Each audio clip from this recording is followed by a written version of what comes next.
Sa buha karon sayo among ain, so sayo may nakamata, alas 4 mata na. Wala mga ni alas 4 mata na ko. Pero katong mga kauban ng mga maro-maro, kanya to mata, magawa na ko dito, tulog pa to. Kita kay loyal man ta sa trabaho. Ayo matatag sayo. Paningkamot ba sayo sa buntag nang lana trabaho Ginoo na kay yaman ta nabuhi. Right? Okay. Good morning.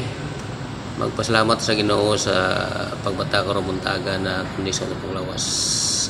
Salamat sa tibok kami ng pagtulog na sip kami sa kanong na ikaw ang gabay ng Lord. Salamat kayo. Sana matapos ang adlaw na sip ang mga trabaho o